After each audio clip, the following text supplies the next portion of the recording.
It's preparing to go live. Am I on here? Are you guys seeing? I hear you. Yep. Can you hear us? I hear you and I see you. I see you. You see me. All right, good. Germaine, I didn't get my happy birthday song this freaking October. Oh God. Yeah. And your lives. Yeah, man. You've been a busy girl. And you know,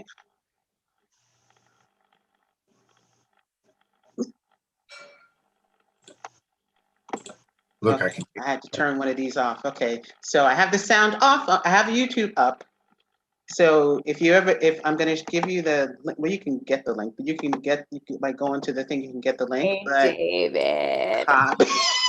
Jesus. I just need to get some stuff. I'll be right back. You guys look great.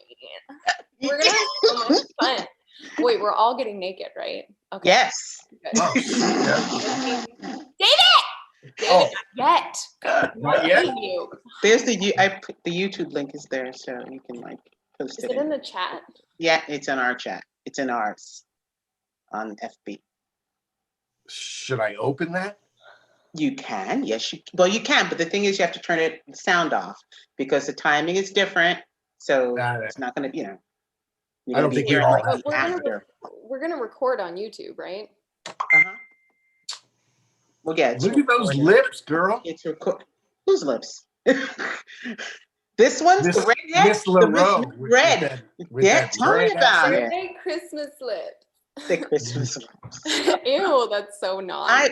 No, actually, I was gonna go get Christmas lips, and I was like, "Bro, what are you doing? My lips? Christmas lips." But I'm going to get my Christmas lips. I'm gonna go get more booze.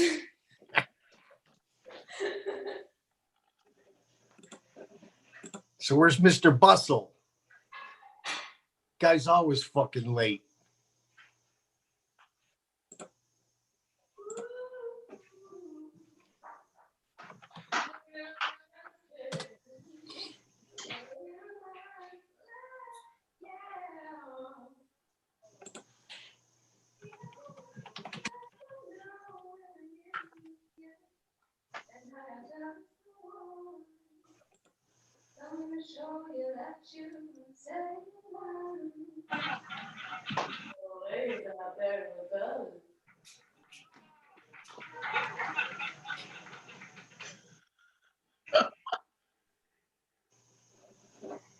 Okay.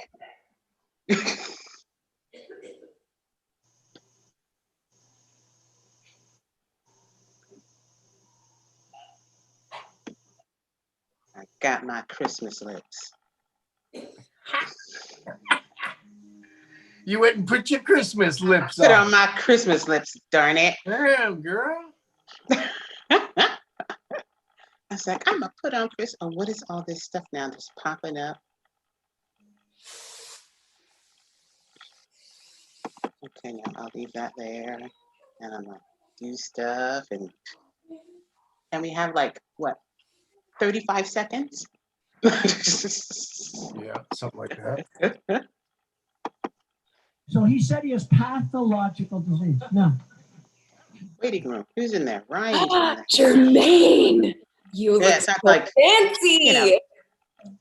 I really like it. You look so beautiful. Thank you for putting your Christmas lips on. I know. Yeah, but like I haven't gotten dressed up ever, so now like this whole year, so I feel like if there's any time, this is it. This is it. This is gonna be it. Michael Jackson's last record. This is Christmas lips are on. Lips are on. I'm ready. Okay. Where's Ryan? He's trying to start. He's slow. He's getting there. He's doing that locomotion thing there. Come on, baby. You can do it. Kathryn, your hair is getting so long. Can you believe it? It is. Listen, it's gorgeous. Listen, men love it. Except the freaky ones. They're like, I liked it when it was short. I'm like, Why does everyone care? Yeah, but thank you. No, I like it. I think it looks cool. I want to grow it really long and then like have a Britney moment and like shave it all off. Jeez. Yeah. Here I am. It's Oh my fun. God, Ryan. There he Like is. Wow. Finally here. You're all Look at fuzzy. you. I know, it's weird. It's like I feel like Oprah Winfrey, like an Oprah Winfrey interviewing Hillary Clinton. It's like that same kind of fuzzy filter. I don't know what it is, but yeah, Yeah, I look it- fuzzy. You might maybe So maybe the clean- camera clean needs to some be of that cleaned schmeg off a your little lens. Yeah, I tried that too. Yeah, Really? you don't want to know what's been spread in this computer. Oh gosh. Okay, I don't want to know what's written. Yeah. That's what I was thinking. He's got to clean that schmeg off his lens. I'm gonna start recording this. You're gonna.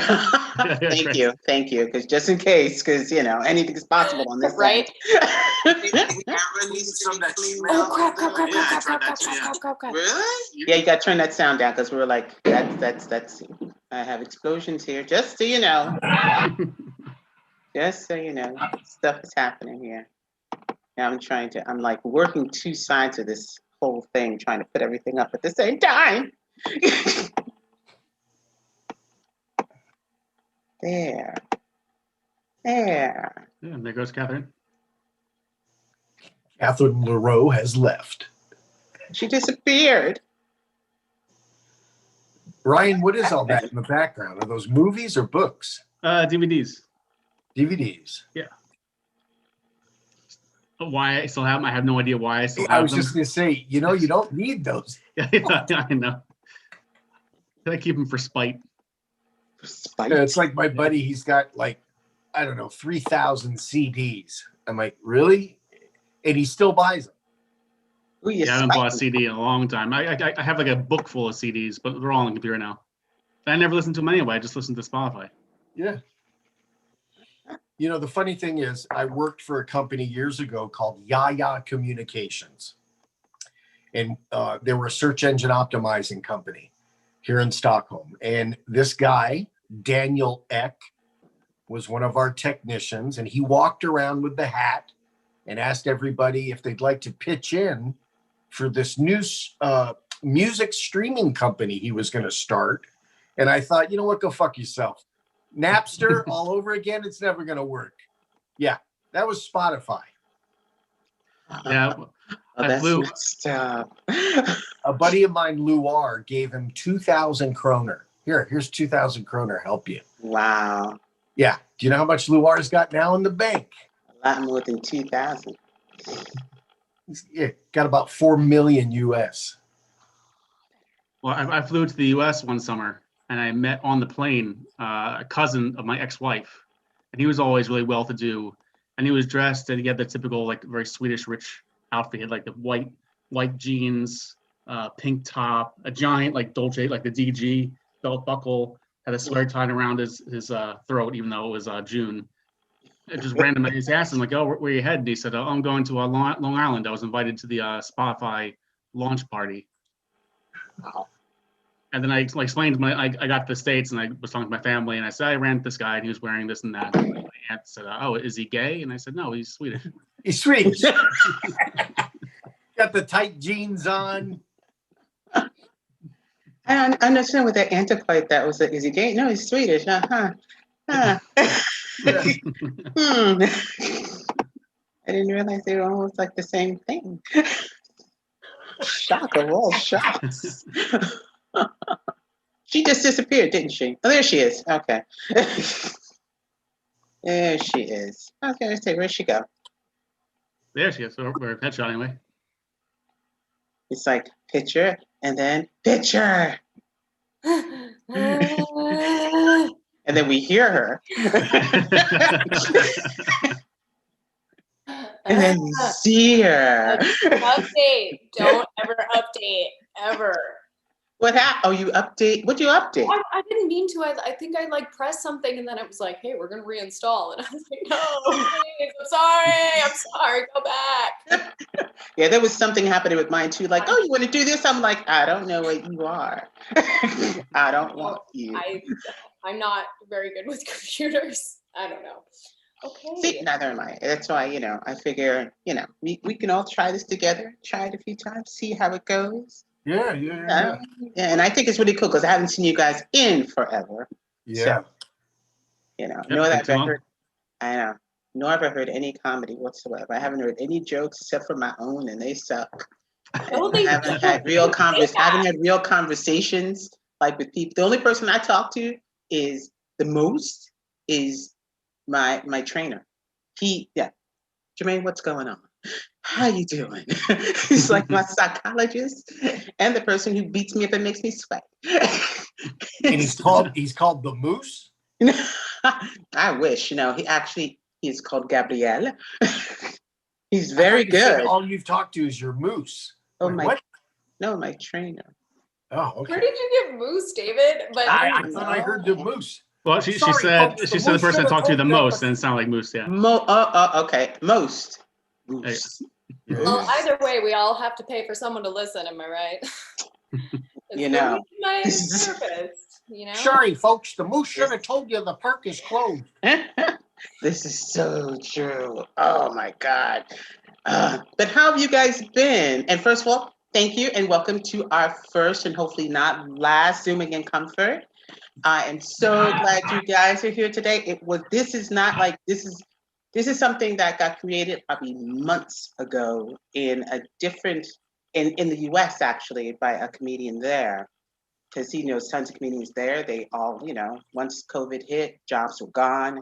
Yeah. And he started to they were his friends. He just started to invite them on a live broadcast.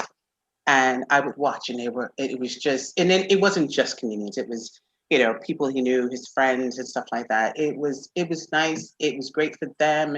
It was great for everybody else to just get out of the norm. Yeah.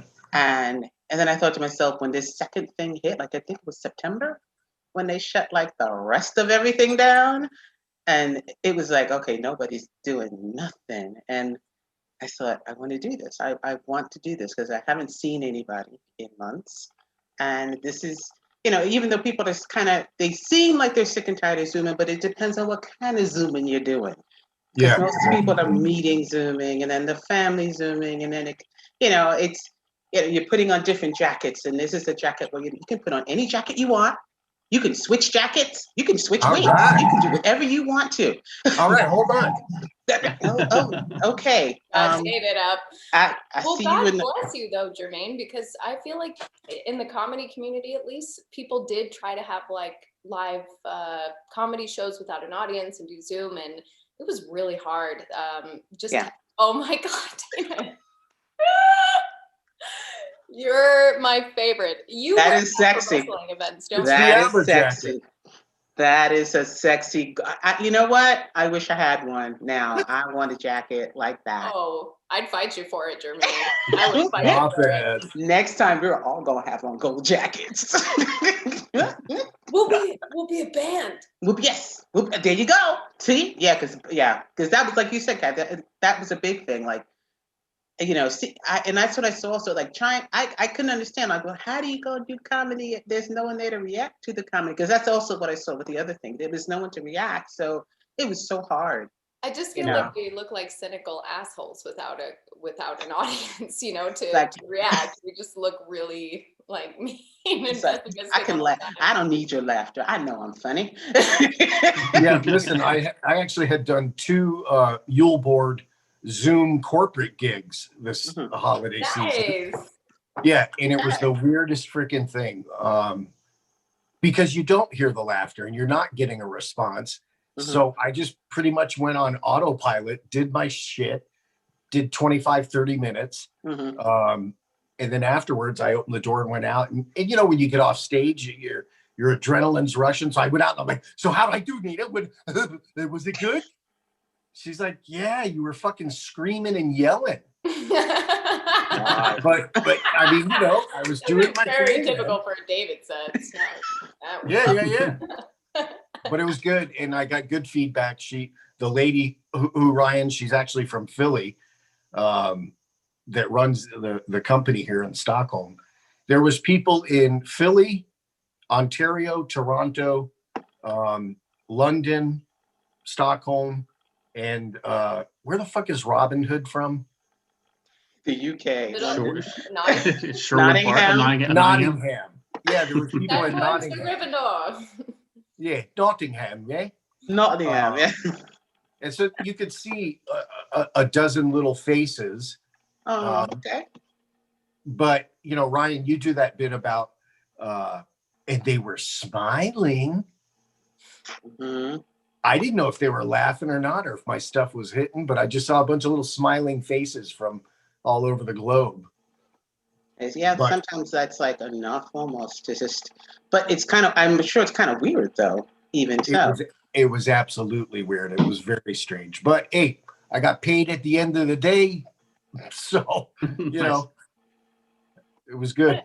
I saw a theater like show that was designed around live streaming. So they wrote the whole script of a play that was meant to be live streamed, and it was genius. It was called Gangbang.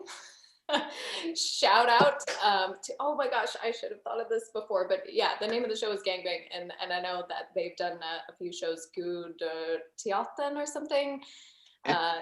It was so cool. It was like about a girl doing a gangbang.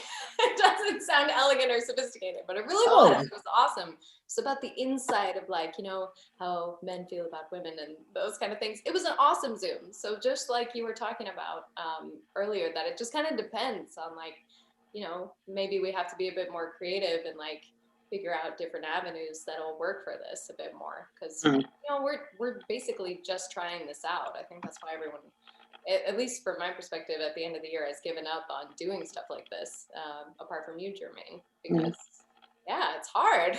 It's hard to figure out. Well, I just searched on YouTube, gangbang. I get ask a porn star, have you been in a gangbang? Jennifer's first gangbang. What is this called again? It's a play. Okay, hang on. Hang on. Gang. Maybe if I type in gangbang Stockholm, that'll help. Wow. Oh, it was done here in Stockholm. Let's see. I'm gonna say this from now on. By the way, I'm gonna say, oh, what'd you do last night? Oh, I watched this theater production of a plumber coming home to a woman. And then I watched another theater production. It was a theater production of a girl getting paid by 10 guys. It just sounds classier if you say it's a theater production first. The theater. In the theater. Oh gosh, that. Oh, I mean, but how have you guys? And while you're looking, Ryan, how have you been all this time? Like since the shutdown and everything else, and. I've been okay. I've just been kind of hunkering in place. I haven't really been doing much. I have not been working, so I've just been staying home, going to the gym. I've done a little stand-up here and there, but not a whole lot, like less and less. And I was always really surprised. There is a club in town that is still open, and I was really hasn't shut down once. I know that's sort of like that's like their identity. Like the club will, if it's raining fire, the club will be open. So I get why they're open. I don't get why comics are still going there, but that's on them. I didn't want to say anything because I've been banned by clubs before, so I don't want to be banned anymore. Well, what do you think? Yeah. Because Okay. I get that people want to practice and keep going, but like, what are we practicing for? You know, like when's our next big show? And also, I mean, the people who are going, you know, I don't want to call anyone out, but the few times I went, I was seeing a lot of the same faces and just hearing the same jokes still. Like I know, that's a terrible habit we have in Stockholm. I mean, if you're doing jokes that are, you know, months or years old and you're risking COVID for that, I don't really understand it, but more power to them. The funny thing though is that I didn't say anything to them, but I did post a joke online saying comics who are still performing in Stockholm are like the band on the Titanic. And I saw that. The guy who runs the club actually stole that joke. Oh. And then reposted it as like, hey, come to our club. We're like the band on Titanic. I was like, oh, I was flattered they like my joke so much, but I don't think he quite got the the point. The irony of it. Oh man, because I mean, yeah, because I like with music wise, since even with the comedy music wise, there was at least a little bit happening, but not much. Nothing that Mike Band could do anyway. And so we have not done nothing. But like I said, then more so in like the smaller arena, like the other, not even smaller, because the comedy arena is not so small here. But I think the good comedy is rather a small pocket of you guys that, I mean, because there's so many comedians in Stockholm that I've seen, and that I've heard, at least in, not even just Stockholm, in Sweden. Can't just say in Stockholm, because I'm sure there are tons of them in Gothenburg and overall. Man, the amount of them that go around, and I've seen on TV, and I'm like, wow. But then I see them all the time. And so like you said, Ryan, saying the same jokes all the time. Nothing is new in any of these jokes. And I'm like, A gig is a gig. yeah. Yeah. You get to add one to your total. It's like, I've done it 39 times. So great. Yeah. But how do you guys feel within, since all of you do most of your work in English? Yes? Yeah. Okay. How is it compared to listening to just Swedish comedy when you're hearing that? I mean, I can say how I feel, but I want you guys to talk first. Guys. Ryan. Just I know. wait. Just so everybody knows, all three of us, these comedians, we were on tour together, and we toured Sweden. Like, so we have been with each other in a car for a long time. We've stayed in hotel rooms. We know each other's shit. And it's all in our comedy. So I'm just like, go ahead, Ryan, let it out. Because we all have it. But yeah, okay, go. No, I was just gonna say these guys have heard before, of course, a million times. But what drives me crazy about us, English comics, is that we tend to have one thing to talk about, which is we live in Sweden. So you see, we overlap quite a bit, and I know that's the good thing and the problem is that we could just do that. I could go on stage and just say, I had a woman laughing like hard, like I had to stop performing because she was laughing so hard, and it was only because I had used the word snooze. I could just do that. I could just go on stage and say snooze, fika, lagom. Got this. I could just say words and clean up. Yeah. Well, you remember, Ryan, at one point we had agreed amongst ourselves to let's put a set together that we could do anywhere in the world. No Swedish shit. Challenge ourselves, not do one. And I did maybe 3-4 nights where I didn't do any K-Gel, Tom Tit, or any of that. Everyone and the laughter meter was just, I guess I didn't write good enough shit because, the Swedes they just eat that shit up, right? So you end up falling back to what works here. I feel you, David. I feel like I can't win, man. Every time I don't write Swedish jokes, I write really inappropriate sex jokes. Yeah. And everyone's like, "Oh, Kathryn, you're so vulgar." So it's and then my Swedish jokes turn vulgar as well. But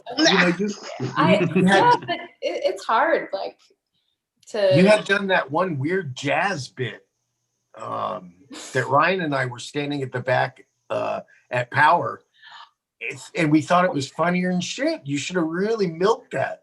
Oh my God, the Michael Jackson out of the blue. Joke? I'm like, when the fuck did she write this? Oh, you're thinking the one where she said, what would Michael Jackson be like if he was a country singer? Yeah. And then she did it while he was singing the blues. Yeah. Yeah. So it's my wrong genre, but it was good. Thanks, man. Yeah, I said jazz. Looking forward to doing those jokes again when we get back out there in 2022. Let's be honest. Yeah, listen, I don't think shit's going to happen in 2021. Yeah, what do you think? Like, I think it's going to be another year. Really? I do. I mean, logistically, to get all the vaccinations out and to really be able to say, it's okay, everybody go out. It's all gone. Mm-hmm.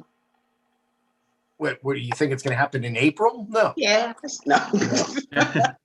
Well, the problem with Swedes, though, too, is that a lot of Swedes still think the swine flu vaccine caused narcolepsy. Yeah. And I've seen it's been shown that it didn't. but it's still the government's position. It's still a lot of people here still think that. So I think a lot of people are going to they're not going to want to get the vaccine right away. They're going to want to wait. So I think it's going to take a long time before there's a real base. Yeah. What do you think, Germaine? Gosh, I hope not. But I kind of screwed around. I mean, there are a lot of people who aren't going to take it. But I think that'll offset. The amount of people that will take it, I think, will offset the amount of people that don't. Because I mean, it's the same thing, just the regular flu shot. I mean, everyone doesn't take the flu shot. No. You know, and everyone, of course, doesn't get the flu either. Or if they get it, it's not really severe. And I think that's going to be about hopefully the same kind of thing when it comes to this now, when they start giving out the vaccine. And I think it's 2 shots. One you take, and then the other one you have to wait 3 weeks, and then you take the second one, like a tick shot. It's like a tick shot, I think, isn't it? That's like that's like a tick shot. You have to wait a few weeks or whatever, and then you take another shot, and then another few weeks, and you take another shot. But I think it's time that we raise the restrictions again. I think that's what I'm mostly just like, right now they've started to try to press things. This seems so ridiculous to me. Like now they're like, yeah, we're going to wear masks and everything is closed at 8. And I'm like, okay, all right. And the shops are still open. Like everybody's going Christmas shopping and going to the stores and stuff. What are we doing? Like, this is so weird. People are standing in a queue outside ICA to get their packages. I'm like, yeah, this is great. Christmas, we have to get that package so we can give it to our children. But you're not going to, they're not going to, no. I was in line. I mean, I was there. I was picking up packages too. I'm just saying. It's like while I was waiting there, it's like, wow, this line is long. But there was a good period in the summer where everyone thought that it was over in Stockholm, and people were having a lot of shows. There was outdoor shows and shows that were running 50 people exactly, in the comics like had to wait outside because they were at actual capacity and couldn't have over 50 people. But I feel like it worked out better than not having comedy at all. But my biggest concern is just that I don't think people really realize, like, right now the restaurants and bars are in a lot of trouble, and a lot of places are closing. And these are places where we hold a lot of shows and have a lot of culture going on. Like Temple Bar, just as easily Temple Bar. Like, just imagine if that shut down and someone bought it out and decided it wasn't going to be a music venue anymore. So I'm mostly nervous. Yeah, like I mean, but I'm like legitimately nervous because I don't feel like the longer I live in Sweden, the more I feel like that there is like this wealthy class that kind of decides what culture is and like who gets money. And I mean, there's a big enough middle class, I guess, but in terms of this, like how this has been handled, I feel like it's just gonna maybe crash. Like, I wrote down all the clubs that we had open last year. We had over a dozen clubs in Stockholm. We had so much going on. We had all these open mics. We had like high class clubs. We had middleweight clubs. We were producing a lot of great culture. And I don't think anybody like sees that picture, like no one, we need to form a comedy union. Yeah, it's true. It's true. I mean, we even thought that in the music, in that, because like, even though the music industry is huge here, like you say, there are little pockets. There are, you have like, the Carolas, and the Sourdough Finers, and then you have like, Joe Schmo, in Stompin' or something like that. And it's even though these are all of them great musicians, monetarily, whole different ball of wax. And the ones, I mean, I know plenty of musicians from Stompin', from Temple, from Engelen, and they lost so much. When that shut down. I mean, even like I said, with my band, we play every other week at Temple. And when that got cut, we were like, oh, and then everything else, it was like parties, birthdays, events. We were like, wait, we were supposed to, it was just like, just the balloon, it wasn't even just one, it was just like, It's like, okay, we'll find something. Yeah, drop here, drop there, drop here, drop there. Yeah, and like I said, even like I said with the comedy stuff, and even when it got to the point where it was 50, And we had found a place actually to perform in one of the culture theaters in Solna. And when I got there, I immediately thought of you guys. I said, this is perfect. This is perfect. You guys, because it was, of course, sticking to the guidelines and stuff like that. 50 people inside. It was perfect for comedy, for poetry, for this nice stage. It wasn't a big thing, but it was perfect. And just as that was going, because we have had like 2 gigs there, and I told them about you, I know a bunch of comedians, yeah, exactly. It was like, woof. It's like, alrighty, well, I guess nothing's gonna be, and then that's when like everything just went to hell, and then there was nothing, Yep. And there was no music, there was no comedy, nobody was working anymore. It was sad. At the same time, like as much as I love stand up, I really do. I've been doing it for almost 10 years now, and at the same time, it is kind of goofy though too. Because I love when we talk about like comedy, it's art form, it's culture. But then when you actually go to a club and listen to one of these like cultural artists talking about anal sex for 5 minutes, it's not like it's this amazing. We're not giving this amazing thing to people. Like if we can live without it. Funny, like please tell people it's culture, please. Like, Ryan's like, no, I like being poor. I'm just so used to it. I know, Ryan. Listen, I don't mean to call myself an artist when I make porn jokes, but I do because they take thought and practice. Yes, I miss the culture of your hentai bits. Yeah. It's Monet, it's Bach, and it's Kathryn Roux screaming in ecstasy. Yes. That's right up there with my it anal is sex because, patrol. Yeah, but I think it is, even if we're disgusting and weird, and if we're gonna like discuss what art is, but still like it's a gathering of people who are sharing their ideas. Yeah. And Albeit I some of it just is really appreciate that it's for everybody. Like I love how like it's become one of my favorite art forms, like in general ever, because it's literally just your words. That's all that matters. Yeah. Unless you need a puppet. And if you need a puppet. Wow. Wow. I don't mind a good prop every now and then myself. Kathryn, I have to tell you, your holiday post of your fucking holiday karaoke, OMG. Oh my gosh. When you were doing the Santa baby, come on the chimney right now. I lost it. I had to fucking play it like 5. I'm like, bro, check this out. Look at this girl. Oh, thank you for watching, David. I really appreciate it. I feel like I was losing my mind though, like obviously, right? Like I'm sitting in there. I was recording a voiceover at home. Do you do that, David? Have you? I did one, yeah. Nice. Okay, awesome. It's kind of cool, actually. It's the first time I started feeling good about being able to work from home. I wish I could waitress from home. Just do virtual greetings. Hello, I'm Kathryn. I'll be your waitress. What were we talking about? your holiday karaoke. Yes. God, no. I feel like that was me losing my mind. Like I'd just finished recording a voiceover and I was like, you know what? Why didn't I sing some holiday classics to all my friends?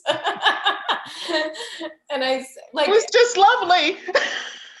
Thank you. I feel so weird when I'm at home, like just staring into the screen and I'm like, this is so great. Like, this is great content. Because like you said, though, it's just it's been a weird year to kind of like adapt to trying to figure out what we're doing. Yeah, absolutely. Stay alive. Yeah. That's but Kathryn, I'm curious, like how do you stay motivated? Like for me, like I've had a dozen ideas over the last year of stuff I could do from home, and I just never do them. It's like, oh, I could go stand in the kitchen and go record this, or I could just keep watching TV, and I am just watching TV. Like what? Like how do you actually? What motivates you to actually do things? Thank you so much for asking, Ryan. Dude, He's an attention whore. I'm just motivated because I see other people being able to make money off of their podcasts and other online things. And I'm just like, surely if they can do it, I just want to be able to work, like make money as a creative person. That's what motivates me. Like always throughout, just want to figure out some way to make money creatively, because it like, I don't know. I mean, I've had a lot of discussions with people about, you just have your job and then you have your passion. Like maybe I shouldn't, be sacrificing all of our family finances for my dream. Yeah, but I mean, wouldn't that be great if your passion was your job? You'll never work a day in your life. Exactly, From Carlin. Kathryn Hepburn. Exactly. But That's the goal. That's my goal. Yeah, absolutely. Well, yeah, I mean, if I could VO all day, three times a week, and get the solid bank, and do stand up in the evenings and get a little chingwa here and there, forget about it. That's so nice. Forget about it. So good. But also, Yeah. like, I didn't want to be brought down by the technology. Like, I wanted to try to, like, you're not going to get me young people and your TikTok and your Twitter. I'm going to get this. Like, but Jam Nation Band, like, are you guys songwriting? Are you recording anything? Like, are you doing, like, other creative stuff while this is all going on? Yeah, we did. We began, it was really, really rough when the whole thing just abruptly stopped for us. But we were like, okay, then we need to, just finish all the recordings for all of the songs that we were supposed to finish anyway. And so but as they kept restricting how many people can be in a certain place, and we were like, okay, only one of us can be in the recording studio at a time, kind of thing. Yeah. And of course, like most of us who had, like I had most of us had a job and did music, and at least 2 or 3 of us in the band, like, no job, and then no music either. So that was the rough part. But we kept on writing. And so we had about 6 or 7 extra songs that we had kind of like formatted out musically, and so now it's the point of just putting lyrics in, but we still had all the other music that we're recording in, but that only takes so much time, and then it's like, okay, what do we do now? We can't always meet, because we can't all be in the room, and all this. So it became hard. It became hard for all of us, actually. I mean, I felt it. I mean, for me, it was like, I'm not going to work, and I don't have a gig this week either.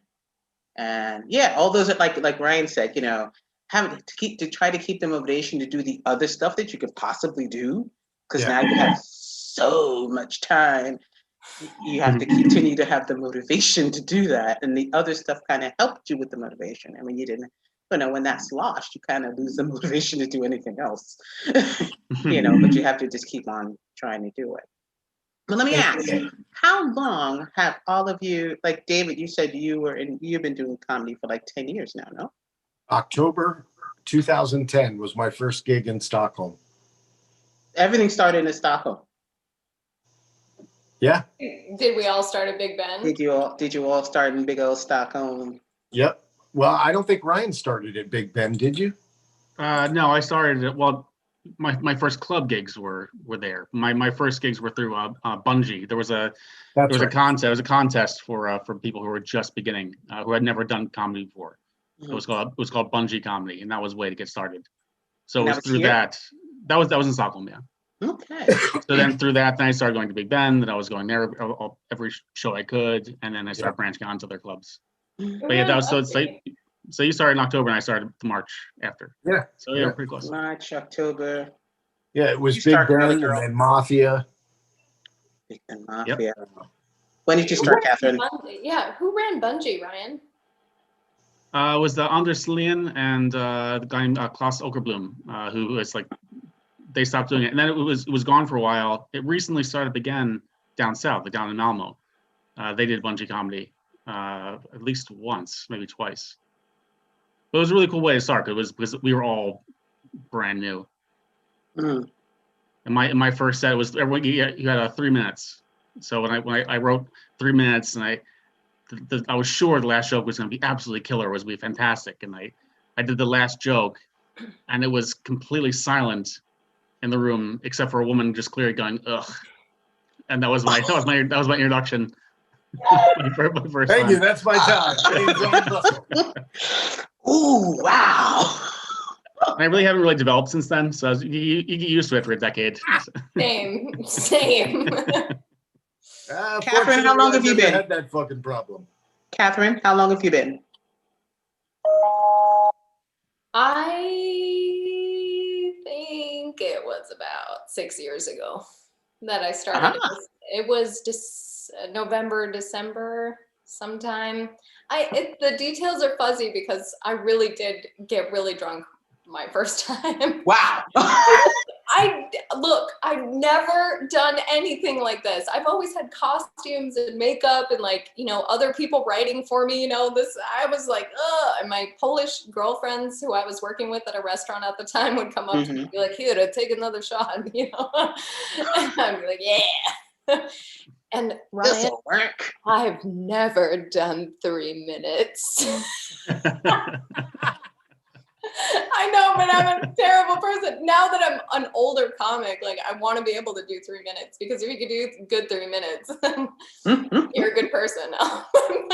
If you're just being an asshole for 10 minutes, like me usually, we call that Cat 7. Yeah, Kathryn's a little notorious because the club will tell you, okay, you can do 7 minutes tonight, and Kathryn will be on stage for at least 10. Everyone's not spacing. If not 20. And people are like, Cat 7. But isn't that like a comedy, like comic taboo for taking up too much time? Yes. Okay. I'm like, ooh, if you had 7 and you took 10. I mean, because in my end, I'm like, oh, he was so funny. Yeah, 10 minutes. We're not thinking, the person in the audience isn't thinking at all that you're taking 10 minutes. They just think it's funny, but. Well, the real problem, though, too, is that a lot of comics, I wouldn't say this is aimed at Kathryn, but I think it's for a lot of comics who do 10 minutes and they got 7. They're not killing for 10 minutes. Right. No. They're not really killing for 3 minutes either. They're just on stage for 10 minutes. So they're just quieter and quieter. Your lines get more and more restless. And you're like, please just stop. You're killing me. Listen, all the things that you're saying, I record my sets, and those are the things that I say to myself when I listen to my 15-minute sets.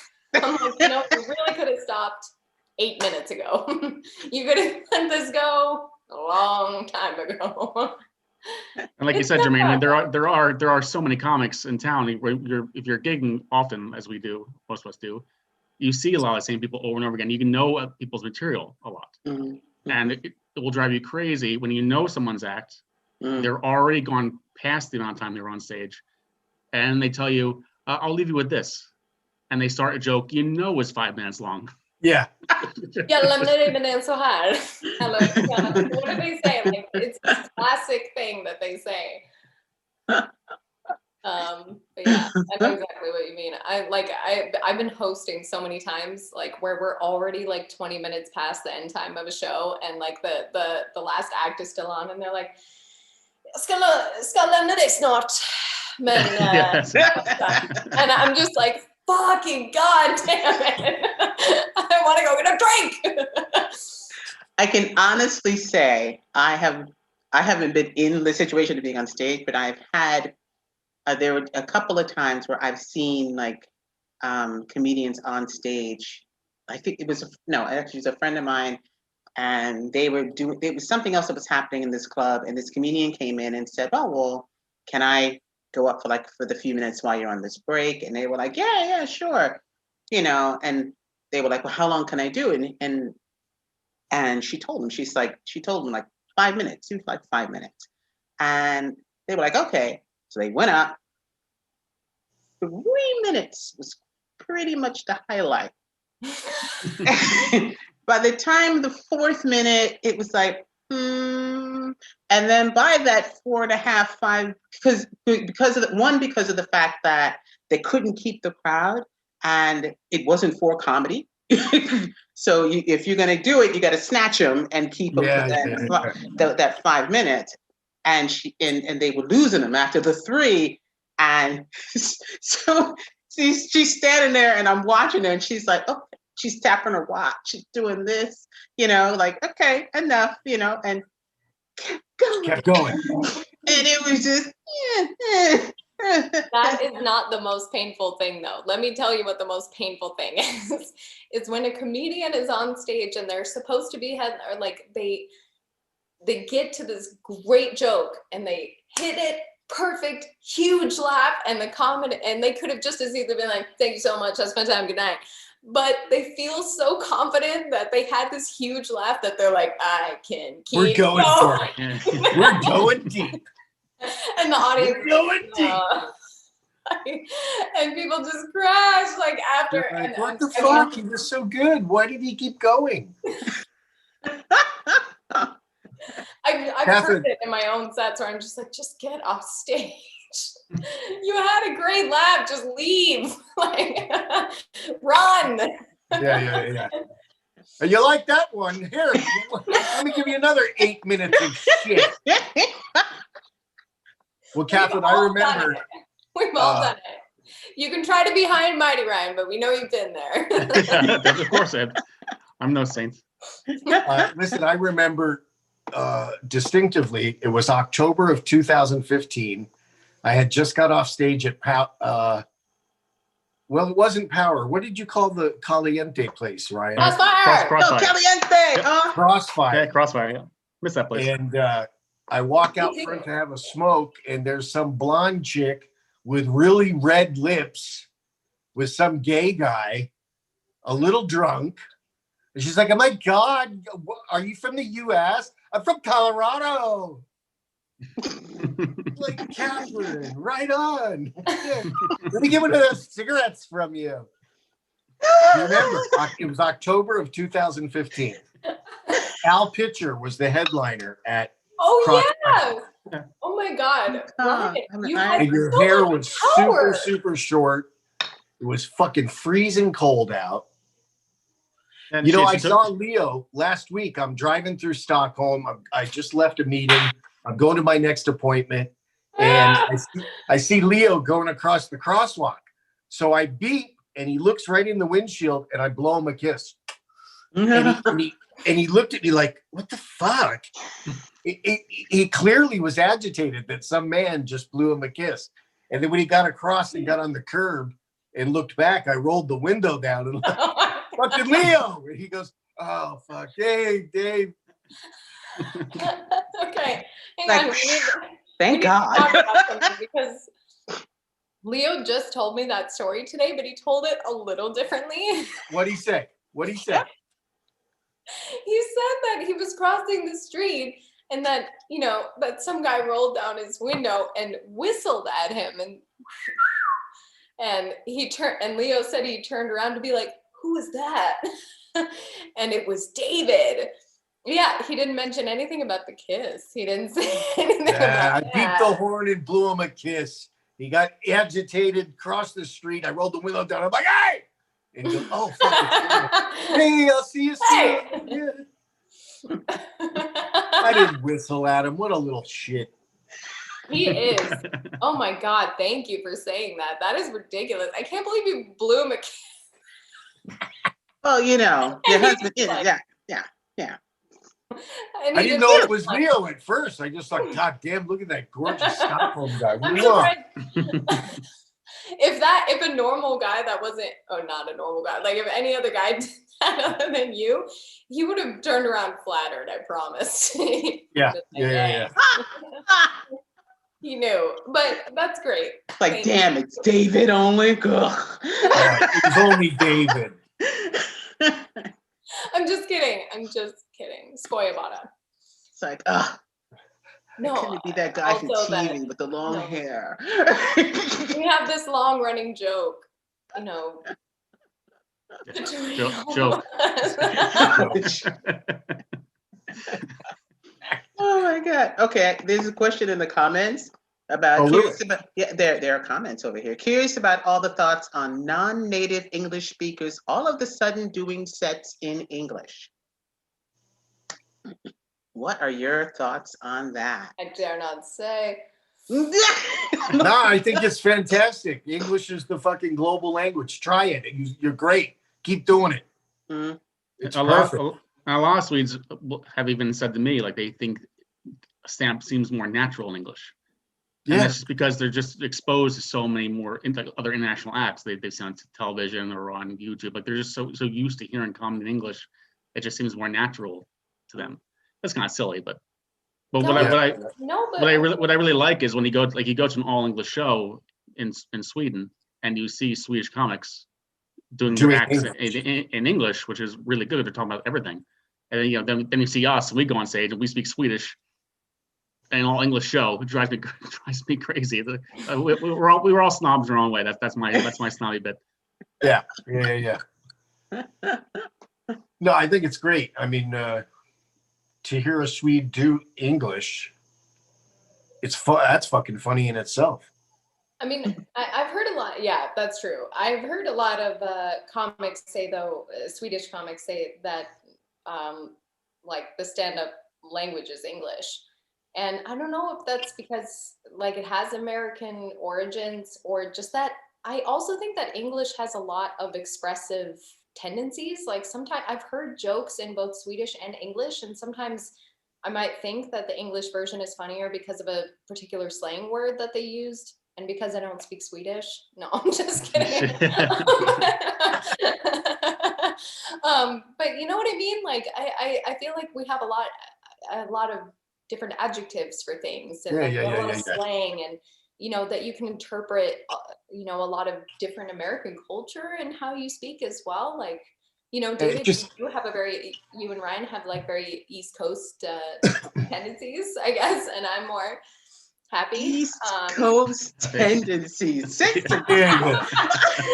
speaking as a vocal coach. Oh, I thought you meant, because I like to throw motherfuckers under a bus every now and then. You know what I mean? That's it too. But no, I think you're right. With English, we can use words that in Swedish, it means one thing and one thing only. And you can put all sorts of different flavor on it. But at the end of the day, it's still the same fucking word, and it's boring. Yeah. But we can say, you can use the word fuck you, fuck, in so many different ways. I know, right? That it's just beautiful. The adjective, the verb, the adverb. Yeah. And in Swedish, it sounds boring. Oh, fy fan, helvete förbannet. Just a dum. Nah, that's lame. Well, one thing I'll say in the defense of Swedish is that there's a lot more emotion in it. Like the first time I did my act in Swedish, I couldn't translate direct word for word, and I also had to think about what words I use because my pronunciation is not the greatest. Even if I've been here for a long time, it's still not the greatest. So I had to really think about what words I had to choose, and there was so much more emotion in my jokes I didn't know was there. Like I was doing the same joke, but I was like emoting in a way I had never done before. The same material, and I kept that. So when I would do the joke again in English later, I try to keep the same kind of emotion. But that came out because Swedish it's much more. I think it's more musical and more emotional language, even though it is smaller. Mm-hmm. No, I think you're right. It is more. It does have a musical lilt to it. Like even like I even close like to Norwegian, and people think that's like just sing song. But Swedish does have very much like a singing kind of tone to it, especially depending on which region you're from, how exactly like it is, and so yeah, people. I just remember Monty Python doing the bit about the word fuck when I was a kid and hearing that. Mm-hmm. Ryan, you probably remember the Monty Python bit about the usage of the word fuck. I don't. You don't? No. Where they go through it can be used as an adjective, it can be used as a verb, it can be used as an adverb. I think I did. I think I remembered vaguely, but I remember the scene of it at all. Yeah. It can be used as an adjective such as, John's doing all the fucking work. An adverb surely is fucking beautiful. Yeah. A noun, I don't give a fuck. Mm. It's like Yeah. Smurf. You can use it for As everything. part of a word, abso-fucking-lutely, Yeah. or in-fucking-credible. Mm-hmm. In almost every word in a sentence, fuck them fucking fuckers. Oh yeah. That's a really That one good I one. remember.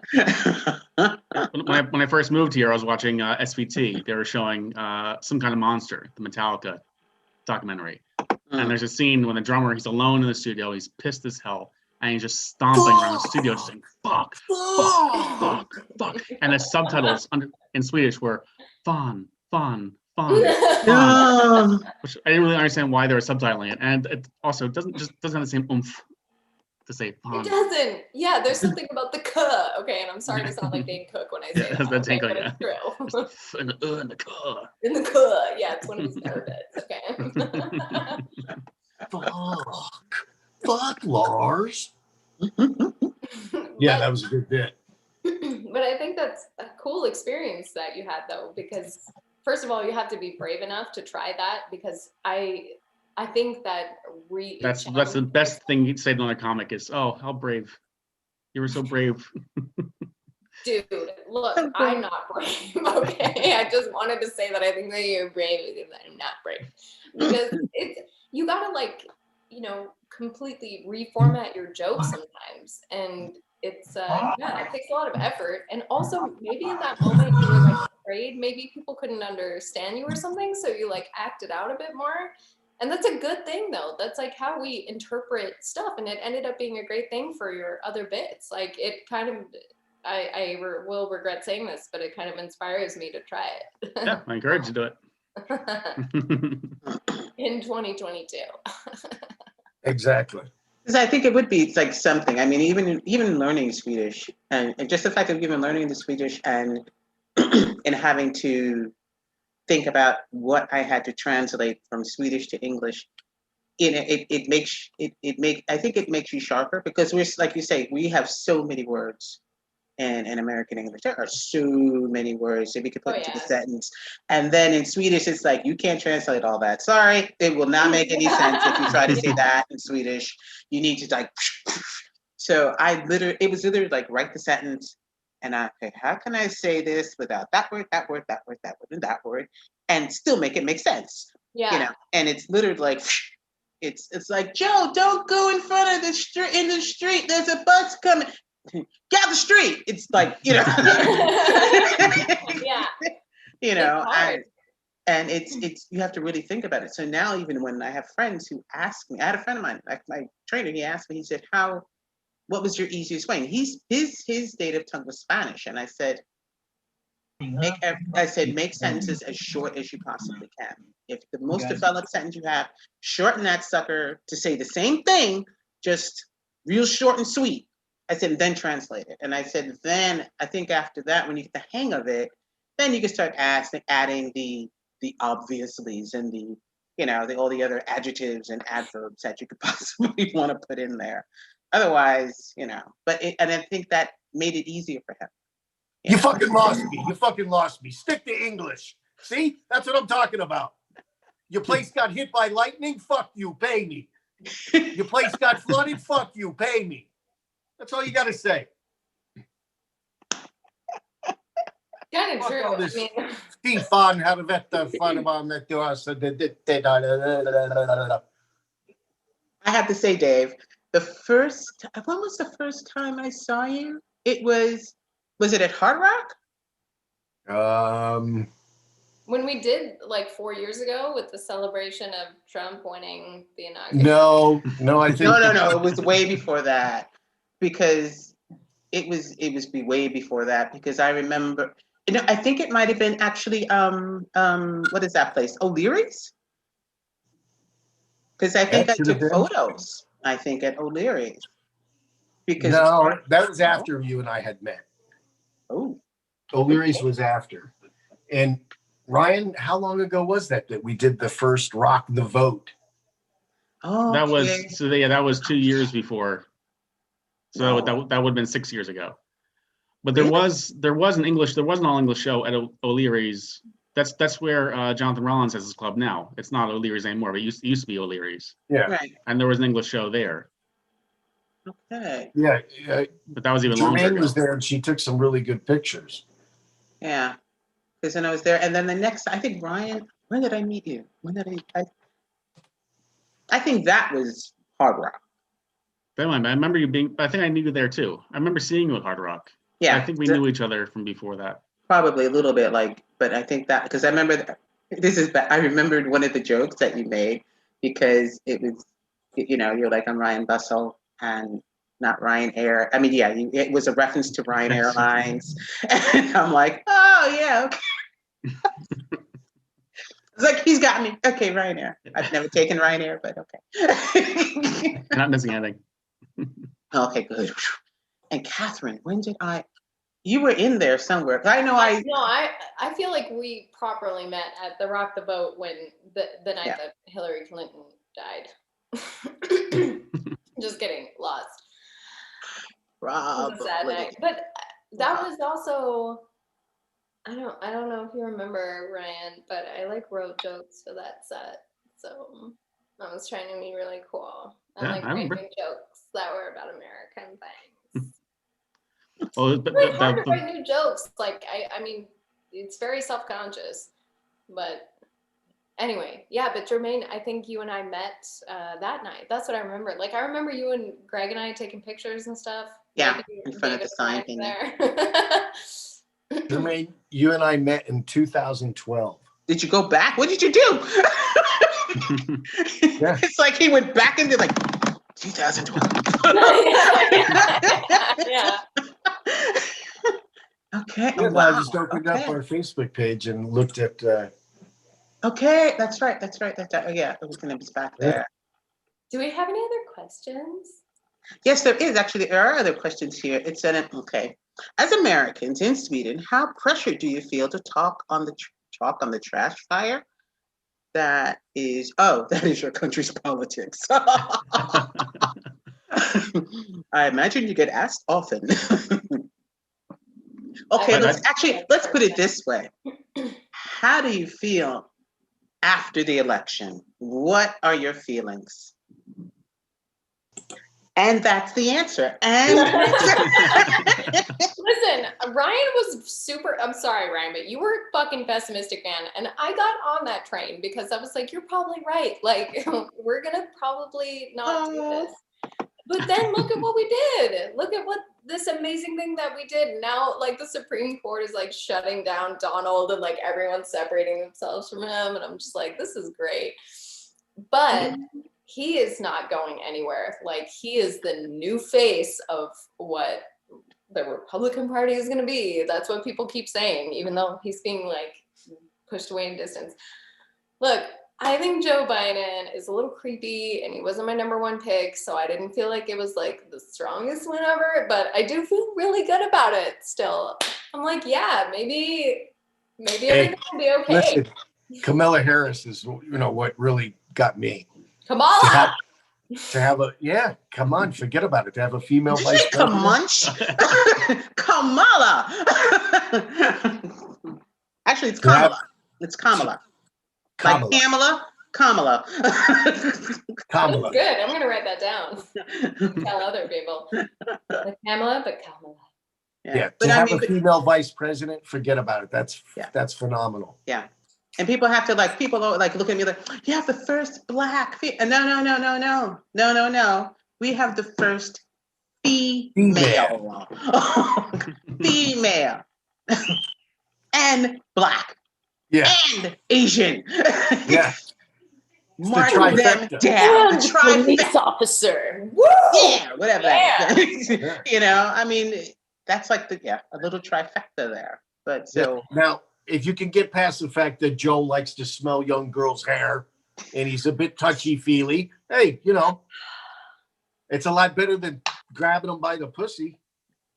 Well, I mean, I think with Joe, he actually, he reminds, I don't know about, I mean, I think the biggest thing when it came to the election, it wasn't so, because a lot of people were like, oh, you're going to vote for Biden, and blah, blah, blah, blah, blah.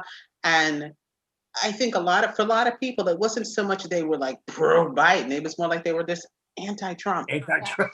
It was anti-Trump, you know. No, but I and mean, I think Biden won a lot of people. I mean, he won me over in the Yeah. debates because of how calm and like, his demeanor was through that, and like answered a lot of questions really thoughtfully. I mean, because I wasn't a big fan before the debates. And yeah, I mean, I feel really proud of our country.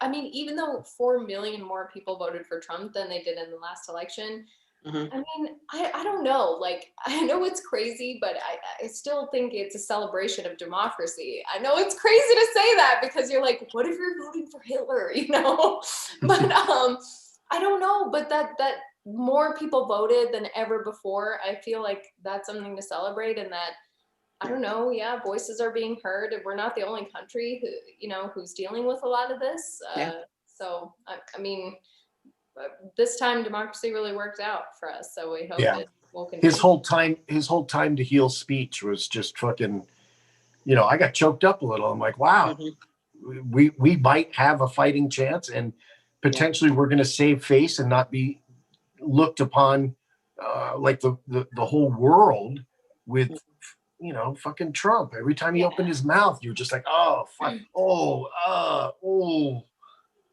I think just seeing him every single day.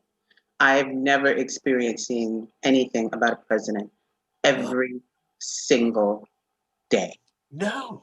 Every day. I'm so tired of It him. was just, Well, I tell you, up until definitely Trump takes the cake with that. And I think every prior president before, at least in my experience, it wasn't so obvious until Obama. But the funny thing with Obama being in the news so much, it was always positive. It was always good stories. It was always, it wasn't really bashing or, except from Fox News, but go on. No, I mean, there was a small percentage, but nothing like with Trump. No. No, yeah, you're right. And every time I saw something about Obama, I didn't get like a little bit of vomit in my mouth. Gosh. Yeah. No, I mean, look, Very Obama's hands are not clean. Like, No. No. I know. There was some shit that went down, but I don't know. Like, I also feel like that, like, from my family who are Trump supporters, I think I just found it a little weird that, I just feel like so much changed, because in one election we were kind of like looking for a military leader and looking for, people who were not in business and like, it just, a whole different perspective of values. And then all of a sudden, like, this guy comes, and I mean, I just couldn't wait for him to leave. Yeah, I just keep waking up every day where I'm just like, oh, like, go away. Like, anybody but you, please. Is it the 20th God, I will take Ted Cruz twice a day. Like, doesn't matter. But Ryan, please say something. I know you're dying to because you're such a pessimist. Very much so. And I absolutely call this election wrong because I really thought Trump was going to win. And I also did not expect the voter turnout either. I definitely underestimated that. So props to the U.S. for that. But for me, the reason I'm a pessimist is because, before when Obama was being elected, and I was thinking as a liberal and as a Democrat myself, we had all that hope of like, now after 8 years of Bush, now we're gonna have real change. He's promised all these things, and then those things didn't happen, and the Democratic Party just got. You say what you want about the Republicans, but they're pretty consistent. They're pretty solid. They're pretty unified. Democratic Party is just a party of what do you want to hear? What do you want to hear today? Okay, we're gonna be that. So it will be anti-crime one day and whatever, they can switch places, and they're just such a mess. And there was so much focus on getting Trump out of office. There was no focus on actually fixing the party. So now Biden is in. I much prefer Biden in than Trump for sure. But it's still the same messy party. It's still a really divided country. Yeah. But just to answer the question though of whoever wrote in. I do feel like a spokesperson for America. Sometimes Swedes come up to me and they just ask me, like, what is Trump doing today? And I'm like, man, I don't know. And they're like, how do you feel about it? Like, is everything cool with your family? I'm like, no, like, please. I don't understand what's happening myself. Okay. I don't know.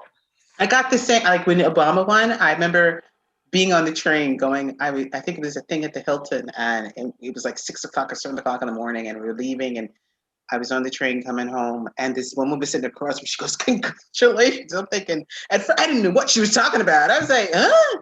You know, Obama. What? I'm thinking to myself, he's not like my cousin, but okay, thank you. Like, okay. It was just a way. And then when Trump won, you know, then I got the, well, so, why'd you, what's wrong with you Americans? Why did you vote for Trump? Yeah. I said, I live here, okay? I can't answer for every American. I can just answer for me. Well, look, people ask us about gun rights and about like legalized marijuana, like all of this stuff. And I'm like, dude, I don't know. Like, I haven't been around. I didn't make the rules, okay? Like, I'm just trying to get on. I don't know why my Uncle Bob has to have 50 machine guns. He just does. Okay? Just happened that way. Like, I can't answer those questions. Like, I really don't know. So I get really uncomfortable most of the time. Yeah. We are the spokespeople for the Swedes. I mean, and they ask us the weirdest shit. Yeah. Okay, this is something to get off politics. There's a question that came in. Why did you guys start in comedy? How did you decide that this is what you wanted to do? Desperation. Okay, I was going to say Kathryn, and she's answered. Desperation. Why? I didn't say money. Kathryn's money. I know, Ryan. I know. I was thinking about how I answered that question earlier. I was like, I just said it was very inspirational. Oh, because I burned my art. No, money. I mean, money. I get paid. Money. No, but the thing is with Kathryn, I mean, you do voiceovers. I mean, all of you, I think, do voiceovers. You have voiceovers. You have the podcast. You've done a lot of acting. I've heard your voice in the background of McDonald's commercials. Because I was like, I know that voice. What the? And then I think, and afterward you would put a poster. I knew that was her. And even David, who I sometimes do not recognize because he somehow changes it. It sounds so much. I know what it is. He loses that Jersey accent. Can't find him. That's what it is. Yeah. Well, you can't go into some clients and talk like that. You got to have a normal speaking voice. And I'll be honest. I put on the Jersey more than it needs to be. Yeah, but that's just like a part of the thing. And like Ryan, I heard. I don't know. I probably have and just did not even realize. No, I haven't done any voiceover. I mumble like crazy, and I cannot do like those two. They haven't like actually have like range and can do characters. Like I can do Mamma Mia. That's about all I can do. Cannot do dialects or anything. And Ryan doesn't sound like he's from Jersey. He sounds like he's from fucking Ohio. That's why I've gone over, because I grew up in South Jersey and I lived in Boston for 10 years, and then I moved here. And on the East Coast, like me and David, like our natural speaking voice is way faster than this. Like I've had to learn, like even in the US, like people farther west than New Jersey don't understand me because I speak so fast. So I've had to learn to really slow down. But catch me when I'm drunk and excited. Yeah. Jersey definitely comes out. Anyway, I just feel like I started.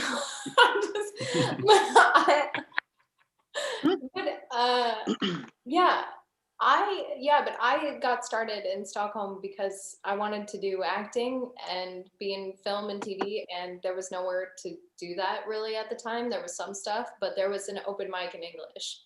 And I came to the open mic a lot. Like I watched people a lot until I, got up the confidence to think, I can do this. Yeah. Just to like have an outlet. And I know that I talk about money a lot, but it's not all about money. It's about, because I'm passionate about it, because I don't want to do anything else, okay? But no, listen, about money. At this point now, Kathryn, I think you should be warranting pay, because you've been in the game for a while. You have built your craft. You're not doing an open mic as an amateur. I mean, See, David's my backup. He always backs me up. I never call you for pep talks, Ryan, ever. David's like, what? They want 3,000? You better call those motherfuckers back and say 50, baby. Yeah. That's David. Because That's I my think, call with you know, David.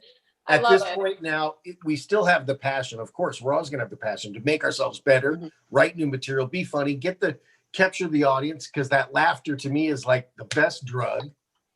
But if I get a little green schmack at the end of each gig, I'm fucking stoked. I'm like, you want to pay me how much? Fuck yeah. 20 minutes in my living room for 13,000 sec plus mums? Suck a dick. I'm fucking there. Let's do this. Okay. Wait, But I think where did it spawn? actually in an office that I was working with, I used the sales floor as my fucking stage. And one of the guys finally said, dude, you need to go to an open mic. They got that shit here? Yeah, it's this place called Big Ben. I said, well, let's go. So the very next week, I sent Thomas an email, and he said, can you do 5 minutes? I'm like, on top of my head. So I went down there, did my shit, got a lot of good laughs, went the next week, that I just kept going and going.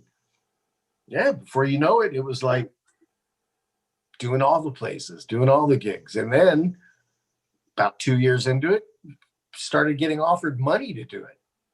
I'm like, wow. And that really motivates you. Does it not? True Yeah, for that. sure. True that. Ryan? I mean, For if me, you it was get like- paid for any gigs up to this point, do you think you'd still have the same passion and the same level of drive? Kathryn? I mean, no. I know Ryan would. Ryan would still be doing No, it. let me Ryan would hear- be let me like, hear- "Ah, fuck it, I'll keep going." Yeah, let me hear Ryan. Well, before the money issue, I would say the reason I started doing comedy was I fell in love with stand-up back when I was 11. Like there was just so much, like cable TV exploded across the U.S. There was so much comedy to see, HBO, and then over the years have just said, you know, don't know how many times to people like, oh, I really want to try someday. I really want to try it someday. And then I met a guy here who just told me, oh, you should, because I know so-and-so, a friend of his, who they went to school together. And that guy had since become like a pretty big name comic in like through Stockholm. And then once I knew there was a way to start, I couldn't not do it. I was like, okay, well now I have no excuse anymore. Now I gotta try it. But See, now that's how I was. I always did it. I never had that. I know a lot of comics talk about that feeling of I like the laughs are like heroin. I was hooked from the start, and I have to go back to that. I don't have that same addiction to it. For me, it's just more. I love doing it. All my heroes are comics, and this just lets me. I get to understand them. I can appreciate them on like a different level. Yeah. So I feel I didn't even want to call myself a comic for a long time, because it just felt weird to say, like George Carlin was a comic, Bill Hicks is a comic, I'm a comic. It sounds like hollow. No. But after a while, like if you're really passionate about it, you're doing it as often as you can. You're thinking about it all the time. Like you're really burning for it. Yeah. I think that qualifies it. And being paid to do it. You're no longer nice a when it happens. comedian. You're a comic. And I mean, I just want to say that I learned so much from Ryan, because when we were touring around, he would play and we would go to comedy festivals and stuff. Ryan introduced me to everything. He let me in, it opened so many doors for me to understand that there's comedy festivals in Sweden, that there's these other club owners that you can go and talk to, and that you should record your sets and you got to write that down. And I mean, you're so passionate about this. When we would go on those road trips, you would play like comedy playlists, and I would be like, wait, who's this person? Who's this person? What's this? What's this? And I mean, it's a whole world, it's a whole passion that you have. And I mean, I only am, I know it sounds horrible to be focused on money, but it's all I want to do. I don't want to do anything else with my day. I just want to get drunk at 11 a.m. and have a good time. And get paid. No, And but for, seriously. and for me, money has been a side effect, not a goal. Yeah. I think if you're willing to put yourself out there and do enough, the money's going to come. Yeah. But some people, like this asshole over here, gets paid a lot more. I get paid a lot more than I do. He gets like insane amounts of money. Like I've never been able to, like every time it's like David tells me to ask for something, I'm like, yeah, I want 20,000, and they're like, yeah, we'll do it for 10, and I'm like, great deal. Well, a comic, David. a Swedish comic told me once. He said, "Well, if you ever hope to have a career in Sweden as a comic, you need to kill Al Pitcher," which is wrong. I just had to kill David because David, and then I'll be fine. Yeah. No, let's kill David and Al Pitcher. How many more men are we gonna kill? I'm not waiting. Oh my god. Hey, we might as well kill Polar while we're at it. Oh my god.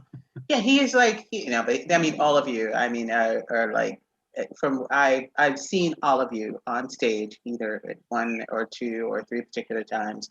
This is a question I need to ask, after seeing tons of other comedians as well as you guys.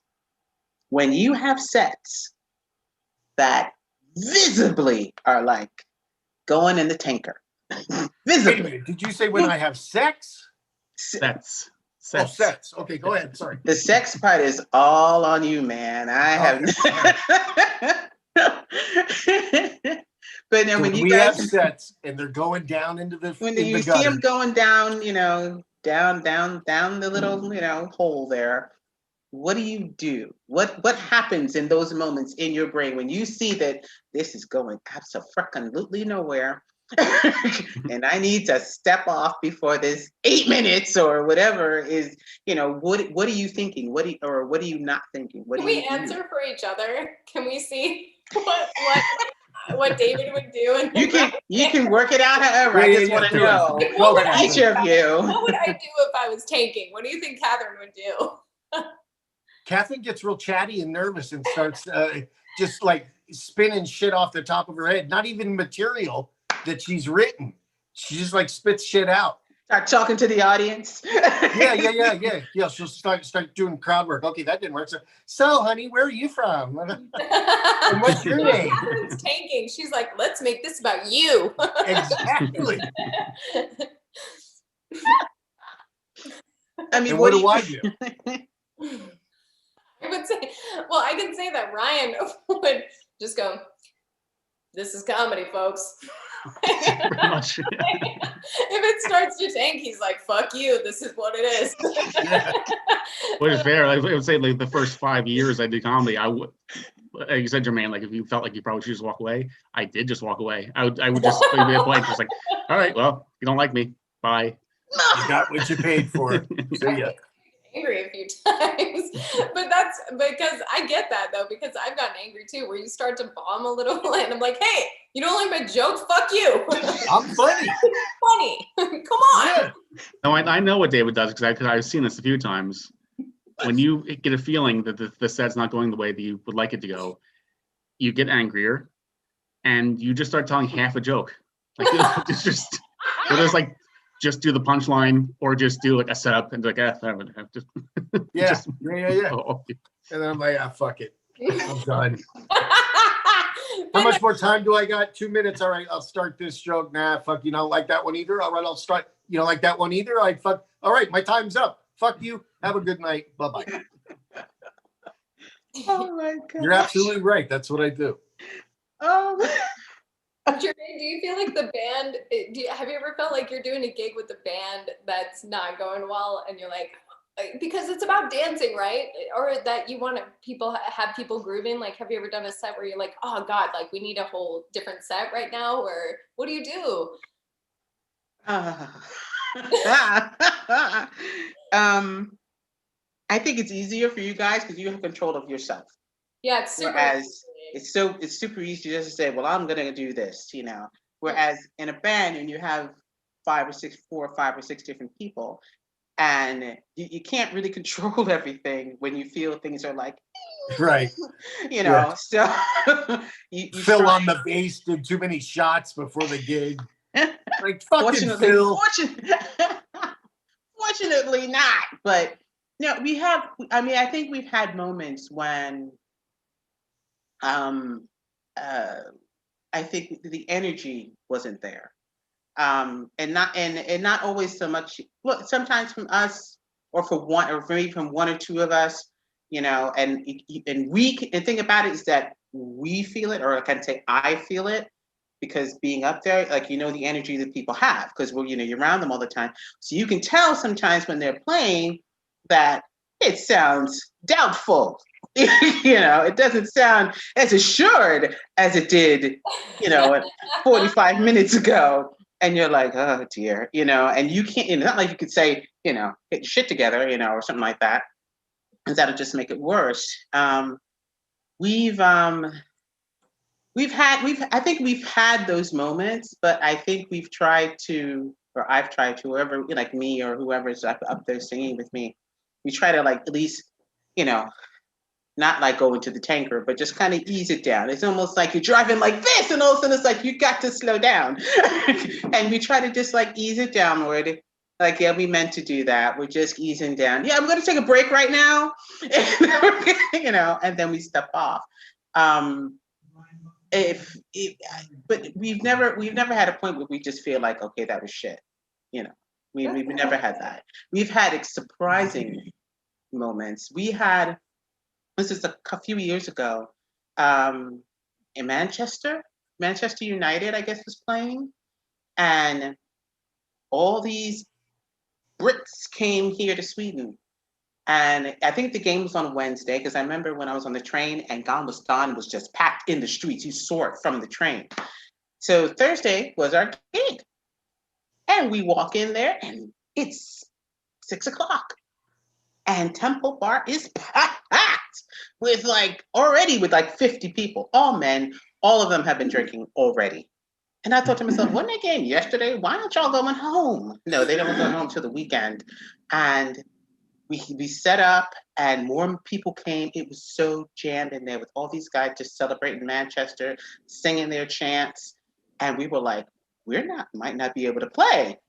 And so we're standing around trying to protect the equipment, and because some of the guys are coming up on stage trying to sing into the mics that weren't on, you know, and I got my band carrying guys off the stage. We were like, just get on stage, just get on stage.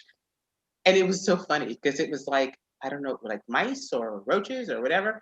It's like, they were like, la, la, Manchester, la, la, la, la. And the minute we started playing the music, it was like, concentrated on us, and they danced around, and the minute the music stopped, it was like, Manchester. And then we start playing again. It was like, yeah. It was How bizarre. fun. It was fun. It was nerve-wracking because these guys were drunk. The ground was soaked with beer that my boots sunk into the wood. It was gross. But wow. It was, afterward, we thought this was like so much fun. No one got hurt. No, you know, and even the guys that were there, they're like, don't mind the lads. They're just they mean no harm. They're just trying to have fun. We're like, cool, not a problem, you know. But it was just, that was a night where it didn't matter if we tanked or not. They did not know. They would not. I've always been curious about that. Because I've always been curious about that, because as comics, we have to have everyone's attention. Mm-hmm. When there's a room with 80 people in the room and 79 are paying attention to us, and there's one that isn't, it drives us gotta have crazy. That one. Crazy, yeah. But when I see a band in a bar, there's very, very few people are actually just sit and just focus only on the band. They're talking to their friends. They're going to get drinks. But like, you must have a completely different relationship to the audience. Yeah, I mean, we have to actually, because of the fact, one, you know, you're kind of playing to where you are. So this is like a bar. It's more of a bar. Yes, they serve food. Yes, people come there to hear music when there's played, but and a lot of times to not really engage, but because it's a live band and we want the engagement, we have to engage them. And so it's really great because we have a fan base that come. You know, we have like people that come on a semi-regular basis all the time. And when people see that, they become a little bit more engaged. Now, mind you, probably the majority of those people don't. But the ones that do encourage the ones that might not have been so engaged before. Mm-hmm. So, and we try to have our own energy as well. And we, so we try to push the energy out, and then it gets back. Because that's the one thing, like you say, you got 80 people in the room and only 79 are paying attention. You need that one. Whereas with us, it's still pretty much the same thing, but we're not committed to having every single person. Yeah. We just need like that nucleus. Yeah, that nucleus that actually is right there. Like when Miss Crazy Kathryn came with her clan. It was hysterical. It was a lot of fun because it was a different audience. Having Kathryn and Len there and everyone, that was a different audience that we normally don't have. And let me tell you something, Kat, if you had said, let me go up stage you 5-10 minutes, I would say, go ahead, girl. because I knew you would, grab that. Handle it. I mean, you can handle it. Yeah. Yeah, music is about vibing though as well, right? Like you guys must have had some gigs where like no one's directly watching you, but they're like dancing and like the vibe in the room is great. Like, yeah, we don't. Yeah, vibing, man. We don't care if they're not like watching us or standing there.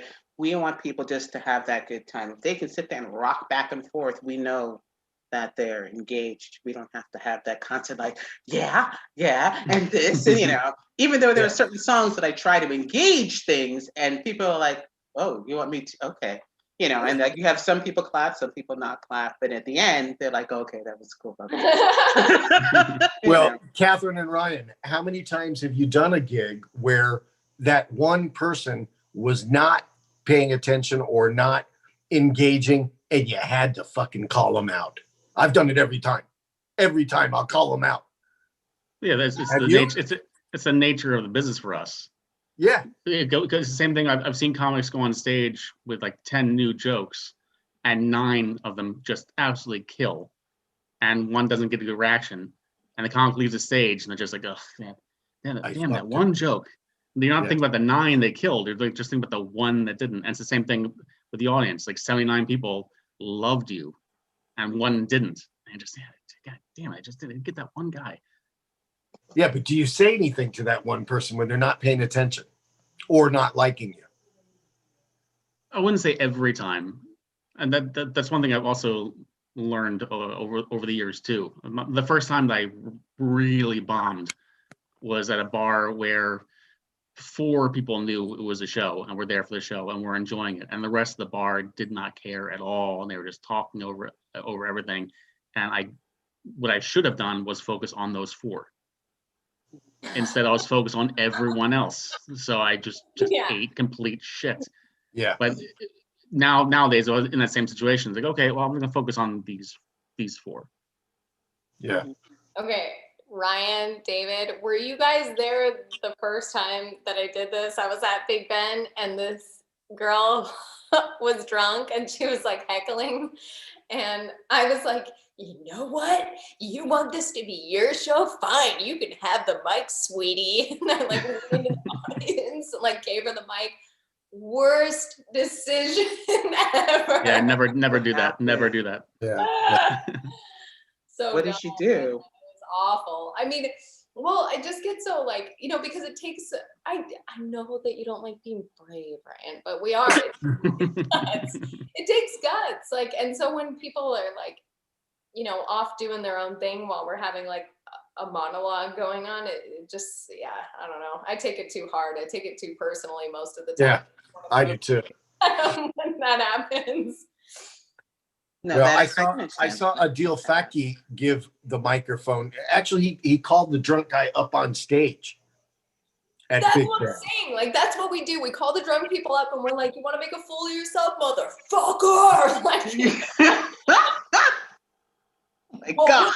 That happened. Oh my gosh.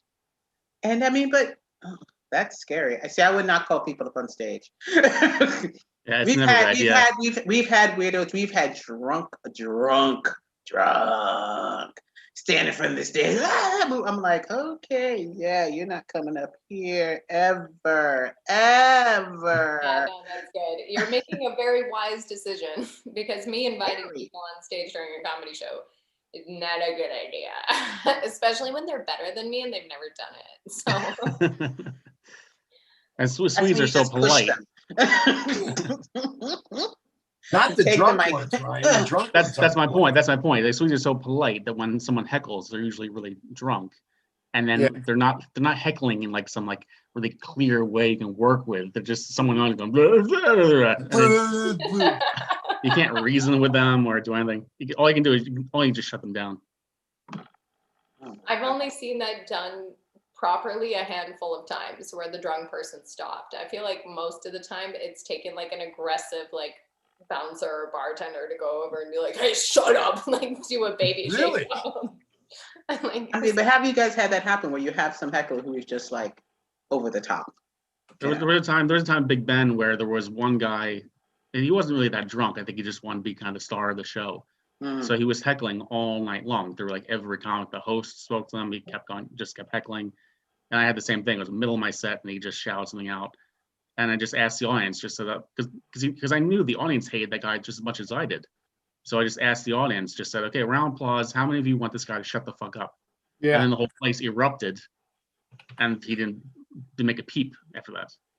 Like once he understood that everyone hated him, but it wasn't the star. That was a really clever shutdown. That was really successful. I mean, you gotta have some like, way to be able to like let that person know that that energy is not wanted. And I mean, half the time, I don't know. I feel like when that happens at Big Ben, which is like kind of often that there's somebody too drunk to handle the show, that they just go upstairs, and go be drunk upstairs. Like, Yeah, Go I be tend to drunk deal with upstairs. I tend to deal with the hecklers in a really harsh way. Do you now? Yeah, boy, I can be really mean. I remember Otto the Champ. I think it was his second gig. Oh my God. Yeah, I've seen Otto. Well, I introduced him to come up on stage. Like I said, I think it was his second gig. And some drunk Polish guy was just fucking being so, and Otto was so green behind the ears, he didn't know what to do. He just like froze. So I went out onto the stage and took the mic, and I'm like, hey, blah, blah, blah. He was Polish, so I did a few Polish jokes, and was pretty rude to the guy. And then he left, and everybody applauded as he walked up the steps. And then I gave the mic back to Otto, and he finished his very shitty set. Do you remember? My God. Well, We all yeah, suck at the beginning. He was doing the fat girl joke. He's so That was popular. terrible. And I don't know what that experience, because I didn't know that happened to Otto, because the past couple of times that I've seen Otto in situations like that, he's super strong. Like Yeah, he handles it. People, and it's like, shut up, sit down. He must have learned all that from Jersey over here, baby. Like, Well, listen, like I said, I think it was his second gig. yeah. He was still doing this joke about fat girls, and I said, dude, don't do that joke anymore. Cut that out of your repertoire. That's not funny. Ryan, do you remember at Mafia when that girl was passed out on the couch? You remember they had a couch? Yeah, new material. So, and I was hosting. I was MC. So then I pop upstairs after the show or between break or something, and the security guy goes, hey, man, did one of the comics say something to this girl? I'm like, why? What do you mean? He goes, yeah, she came out front here waiting for her Uber, just in tears. I said, yeah, that was me. I told her to go So fuck proud. herself. I was so mean to this girl. Well, you were mean to her. She walked out, and I think you patted her on the head. You patted on her head or something too. As she walked by. She walked by. Just really drove the knife in. Oh, what? But why? She was heckling you beforehand, though. She's been heckling all the comics, but she had clearly seen David before, so she was just screaming New like, material. "I've heard this new material, new material."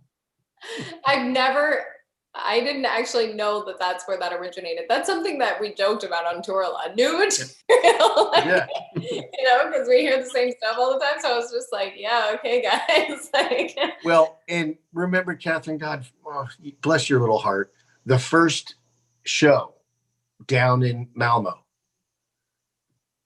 how nervous you got and how upset you were when you got off stage, even though you did great. We were in okay, wait, let's give some context here. Okay, this was a gigantic room, a gigantic room with 15 people in it. Yeah, No, it was 15. It Oh. was more than that. it was at least 30. Yeah, 25, 30. It was I still get like that. I still get I feel like I'm my own like parent in my head who's like, you could do better. Like getting me to the Olympics. Yeah, but I think you did great that night, and all the shows. I think we all did great. I love the small town shows. Those were my favorite. Those were so much fun. And all of those, and like we knew that we were comfortable in those small towns because none of those people had ever heard our sets before. So we could do all of the best stuff. Yeah, no, I think you're right. I think you're thinking of the second gig, which it was a gigantic room, and there was like 4 people. Where was the first Gosh. promo? Because I only remember this like huge room that we went to. Malmo was the second show. What was the first? That was That was small town though, right? We were going there. yeah. What's the name of that town? Yeah, also down south on the coast. And we slept upstairs in this shitty little where I snored for everybody. Yeah, Oh, I forgot. that was a great gig. That was so much fun, and I was really nervous that night. But that was the one that you got so upset. Good. Yeah, you came backstage in tears. The one that we did in the big room with only a few people, you crushed, you killed, you were great, you were confident, you weren't upset. Great. You did it, girl. You're thinking Vesterbeek because we did Vimmerby and then Vesterbeek. Vimmerby. Vimmerby was the worst one. Vesterbeek was bad, but in a different way because then there were people there, but there were hecklers there too. Like there was one guy like Yemi Afalabi on stage and he's black. The first he just said his name and the hecklers called out, "Can you rap?" Yeah. That was like the first thing that happened when we were on stage. Yeah, it was brutal. No, it was brutal. And all of us were just looking over at the guys and looking at Yemi and looking over at the guys and looking at Yemi and we're like, what do we do? What do we do? What do we do? Do we kill him now? I'm like, but Germaine, you're a girl amongst the guys as well in the band, as far as I've seen. How was that for you? Interesting. Interesting. This made me think of it as like I'm surrounded, like on the tour, it was like me and 4 dudes most of the time. That's right, yeah. And then the club guys as well. So I was just like surrounded by dicks, just dicks flailing in my face all the time. Well, 3 dudes in. Okay, they weren't flailing their dicks in my face. I can tell you that much. Well, I mean, slapped them away, Germaine. I think the only we've gone away once. That was like literally our test. I think that was our test to see who would come back alive from any place overnight. Like because we had a gig. Yeah, because we had a gig like on a Friday evening, and from that gig we had to pack the car and drive directly to where were we going? We were going down south. Where is that place after Kalmar? Orland. Yeah. Orland. Yeah, I always get blend those two up. And we drove directly, like at 9 p.m. We left that gig and drove directly to Orland. And we got there by 2:30, 3 o'clock.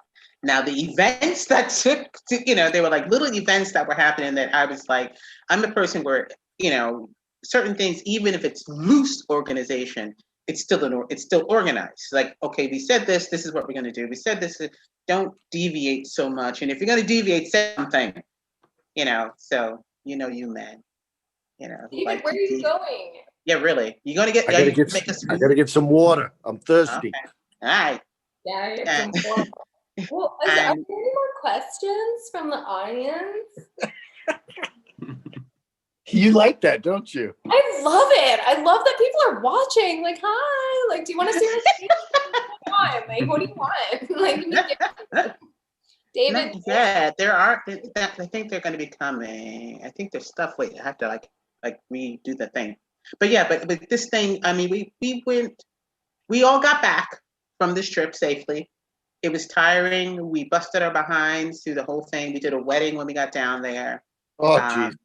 Yeah, we were doing a wedding. So it was like we got there at 3 o'clock in the morning, got into our house. By 7 o'clock, we were up. We had breakfast. We had to set up in the place, put all our equipment.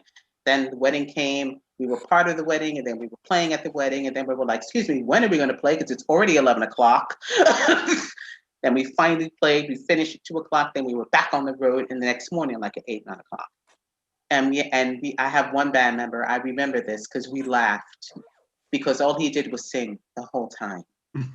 He sang. If you knew when he was coming in the door because you heard his voice, and it's like your mind wants to say, "Shut the hell up," but the rest of you is just laughing because this man can keep this up. But every time he got into the car, he fell asleep. Every single time in the car. But it went well though. It went really well. We didn't kill each other, so we knew we were okay. We knew we could survive each other. He wasn't driving, was he? No. Oh, okay. Not at all. I think one of my favorite gigs that we ever did together was a time it was me and the guys, and I was like, yeah, I can go on first. I can open. I'm peppy. I'm feeling good about it. I think this was Memorby. And there was like a group, like a huge group of people having dinner. And we had been told that they had bought tickets for this stand-up show that we were going to do. And, Ben Richards was hosting, and he did this great open, and people were having a good time. And then I got on stage, and then everybody left. Everyone left. It was over. Oh my God. Now, Dave, honey, you have on your clothing. You said you were going to get water. Do you have to go outside and get snow and make it melt? What are you doing here? They're putting the baby to sleep, and I'm a loud fucking guy. So I said, well, I better come outside so they don't wake the baby. We're babysitting this weekend. Okay, I'm going to say, what baby? I seen your daughters. Yeah, no. Her sister's little boy, Tor. He's 14 months old. Oh, that's right. Okay. And she's gonna have a second baby, and they're gonna name it Bob. That's awesome. Fantastic. Bob. I'm gonna call him Bobby. Bob. Hey, Bobby the Milky Liquor. Oh my gosh. You little milky liquor, you. Oh my gosh. Okay, there is a question. Who are your heroes, Ryan? This is directly to Ryan. Who are your heroes? I have my from Ryan.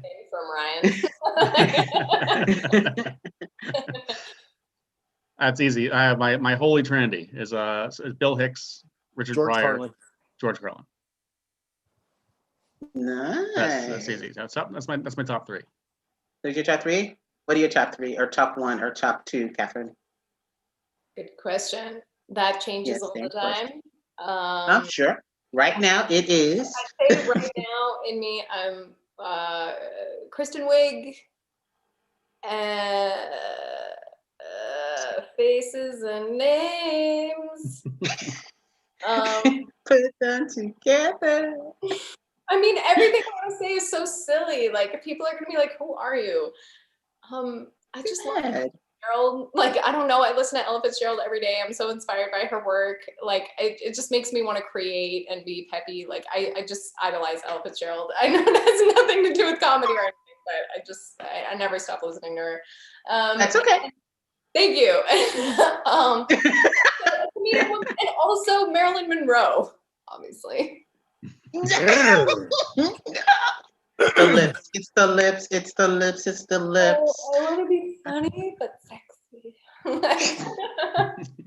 Yeah, but I honestly, like, I admire her so much because I feel like I watch her movies all the time, and I just think she was such a weird, like, feminine character that was like goofy and funny and like could trip on herself, and people would find it charming, and like, I don't know. I just thought that was really cool. Like, it makes me feel like comedy doesn't have to be some like gross, weird thing like the guides do, you know? Like, even though I'm weird and gross. Never mind. I don't want to talk anymore. David, who are your idols? George Carlin, Richard Pryor, and Doug Stanhope. Oh, Doug Stanhope. I've seen. Oh, by the way, Eddie Izzard, never gonna let those specials from the 90s die. I just love Eddie Izzard. I like Eddie. I do like Eddie. What about you, Germaine? Who are your idols? I have none. No,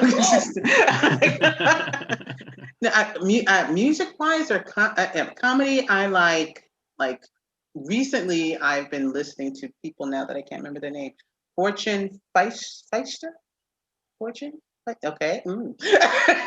That was like, who is that? She's tall, blonde, curly hair. She kind of reminds me like of, oh, I'm not even gonna say who she reminds me of.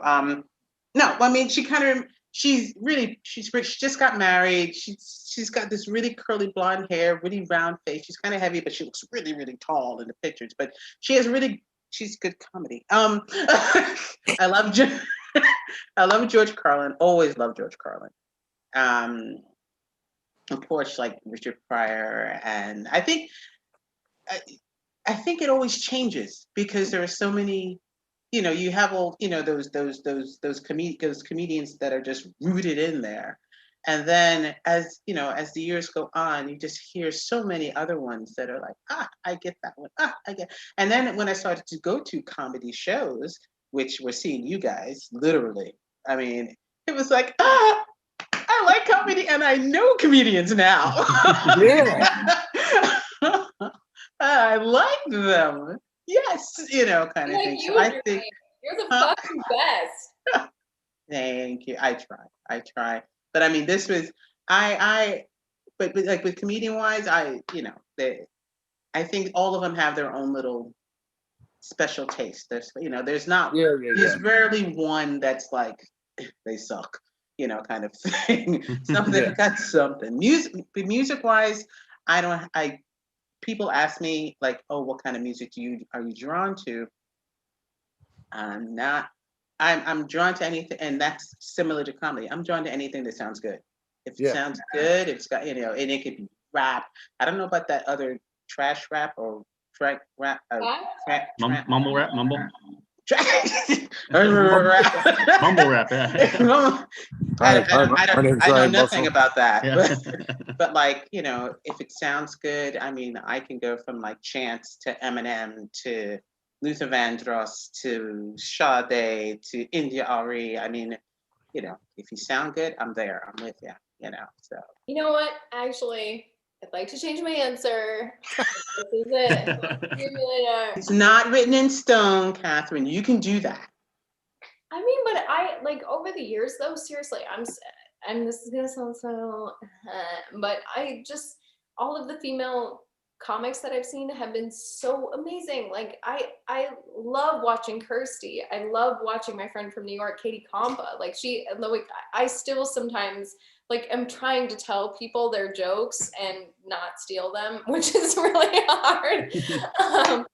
Because they're so good. Like I feel like there is so much talent that's all around us all the time, and people just being able to tell it how it is and have a good time. Yeah, man. I love the tweet. There was a female comic. She tweeted. She said, "I hope someday there are more female comics on stage, so I don't have to like all of them." Saying that, yeah, that's. I hear that. I hear that. Now there's enough that I don't feel like I have to, but I do let them all on stage. No, I do. I like seeing the female comics up on stage just as much as I like seeing the male comics. But it's good that there is like there is a female uprising, so to speak, of female comics, especially here in Sweden, because there aren't that many. I think that circle is really tiny compared to in the U.S. When it comes to female comics. There is another question here. Do you all? Okay, I have to decipher the question. 1 second. Okay, do you all think in the after the pandemic, that the Swedish comic scene will drastically change? I don't know if they mean better or worse, but that's it. Nah, I don't think it's going to change. I think we're all going to jump right back in where we left off. Hopefully have new material. Throw a few Tom Tit and K-Gels in. We got to dust off all the oldies but the goodies. Yeah, I think it'll be even better because people will be hungry for it. They've missed it. We're hungry to get out there. I know personally, I'll be super excited to get back on stage. So I think it'll be all good. But we got to do it when everyone's healthy and this shit is gone. Yeah, there's definitely, it's going to take a little while. Like Kathryn mentioned, there was a real glut of clubs, which is like embarrassment of riches. There were so many places to perform and just go see comedy, and most of them, well, not 99% of them are closed now. Yeah. If the pandemic was over tomorrow, they're not all going to come back. No. But new stuff will, but a lot of them will, and then new clubs will open. Yep. Yeah, I think so, most definitely. I think, yeah. What about cosmic comedy? Is that ever going to come back, Kathryn? Yeah, I mean, just to double down on what both of you said, I mean, I do feel like I do think it's gonna be drastically different. I don't know if it's gonna be better or worse. It's gonna continue. I already know that some venues in town were like, even before the pandemic, we're having trouble hosting comedy shows and stuff. So, I mean, we were already struggling with venues and like looking for places. So I mean, yeah, I'm keeping my fingers crossed and like really hoping that we'll have a lot of venues and like new opportunities. Ryan, if you decide that you want to open a club again, God, I'm keeping my fingers crossed for Cosmic. Like I miss that venue so much, and I miss the shows. I miss having that control. Yeah, but it's something that I'm really looking forward to. But it's really tough to say. Like I think even that last year in 2019, I don't think people realized like that comedy was becoming so popular that some bars and restaurants were willing to pay the showrunners a percentage of the bar sales or like pay them a fee to run the shows.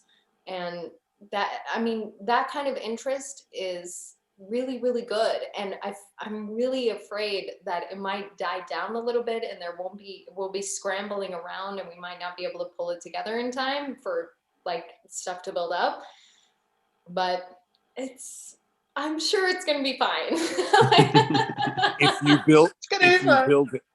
you build it, they will come. Yeah, most definitely. Okay. Since this is a question that I probably should have asked in the beginning, how were the holidays for you guys? How was Christmas? Yesterday. Yeah, I mean, low key, just sister-in-law, brother-in-law, and baby. That was it. We told her mother, we're not coming to Boudin. You're not coming here. You know, you're 72 years old. You don't need to be around people. Yeah, staycation. Stay home and be safe. No Yule board. Yeah, for us, it was myself, my wife, my daughter was here, and we're home. We always celebrate two Christmas. We have the Swedish Christmas on the 24th, and then actual Christmas on the 25th. So we do a real mix of both. So it was nice. Yeah. Kathryn. Same. Normally, like my husband, who's Swedish, actually has a huge family, which is, I guess, a little like not common in Sweden. And normally we spend one day with one side of the family, and then we spend the Christmas Day, the 25th, with the other side of the family. And it's like aunts and uncles and cousins, and it's like a huge thing. And this year we just went over to his mom and dad's house down the street. We actually walked there. We didn't even take public transportation. And yeah, it was actually really nice. Like it was so mysigt. Like it was so cozy. Yeah. No pressure. No. Great, actually. And what about New Year's? Staying home, staying safe. Oh yeah. Oh yeah. There's a place nearby that sells fireworks, so I'll go buy a crate and go blow them off at night. Otherwise, just hanging home. Hanging home, yeah, for sure. I work at a restaurant the 30th, so come in for some drinks. Are you gonna mask up? Yeah, I guess. I don't know. We'll see what. Yeah, you fucking better. You better.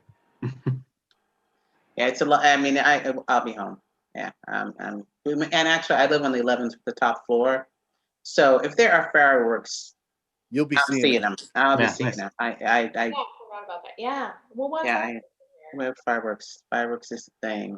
Fireworks is the goal. We have like it's almost like 7 o'clock. This is like really But I thought, cool. didn't they ban that shit? Yeah, shush. Well, they banned like the certain rockets, but the crates are still good. Okay. Oh, okay, good. I wonder because last New Year's, I was like, I thought they banned it. Yeah. I was like, that's okay. This is really pretty. Yeah, we got like 5-10 minutes left. This has been really, really great. We have to do this again. I'm so glad I got you guys here with me today, right after Christmas. Yeah, thank you very much for doing it. Right after Christmas. Yeah, man. There'll be more. There'll definitely be more. We have to at least get this and have even more comics and musicians and just people in general coming up on a regular basis and just chilling out and having this kind of time, and just talking and socializing. But before we go, I want you guys to go through all your social media. I mean, I've already posted everything down on the wall, so everyone's going to see all of your social media. So you guys that have been watching, so glad that you came over and sat here and watched us just, be semi-foolish and but get a lot of information and learn a lot about these expat comedians because that's a huge thing. I mean, people just don't. There are a lot of people just don't know that you guys even exist.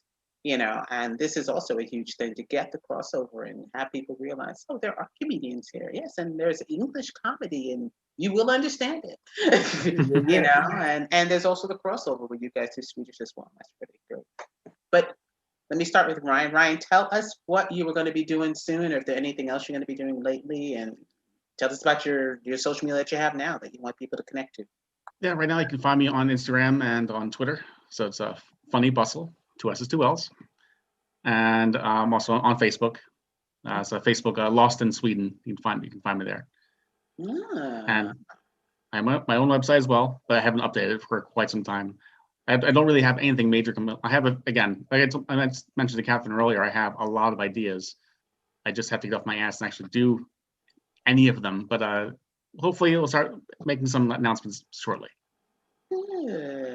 And David? Well, don't forget, Ryan, to plug OnlyFans, Two Fist Bussell. Yeah, your OnlyFans page. Yeah. That's actually not available in Sweden because people I know are here. So damn it. I I was looking forward to some Two Fist Bussell. Gotta make that money, right, Kathryn? Yeah, no, I got the standard shit, Instagram, Facebook.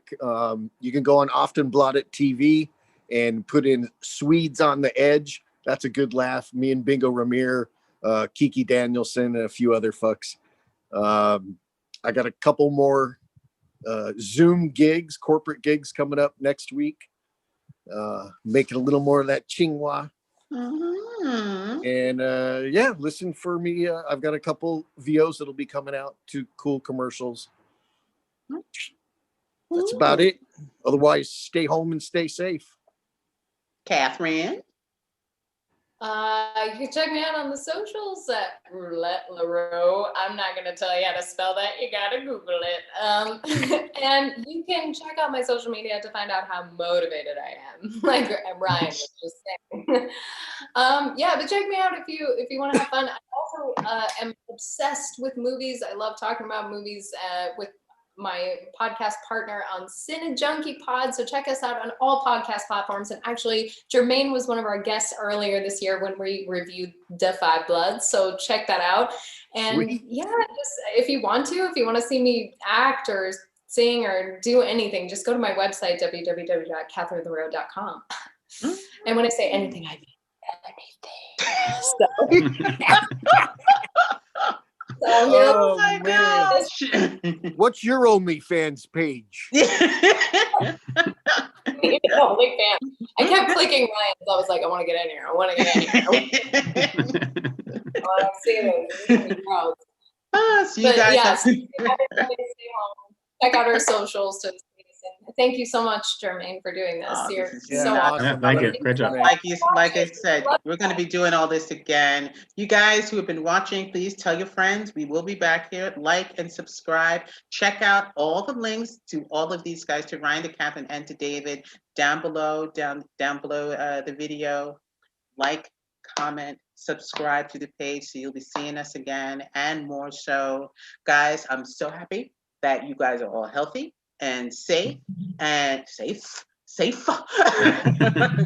and and still kicking. Gave us the drink and still kicking. And I hope to see you all again soon. If I don't see you before New Year's, have a beautiful New Year. But hopefully, we'll see each other before then. Excellent. Thanks, All Germaine. right. You rock. Thank you so much. Take care. Good seeing care, you everybody. guys. Take care, guys. See you in the after times. In the afterlife. After times, yes. Take care, you guys. Happy New Year. Hey, Bye. Good to hear.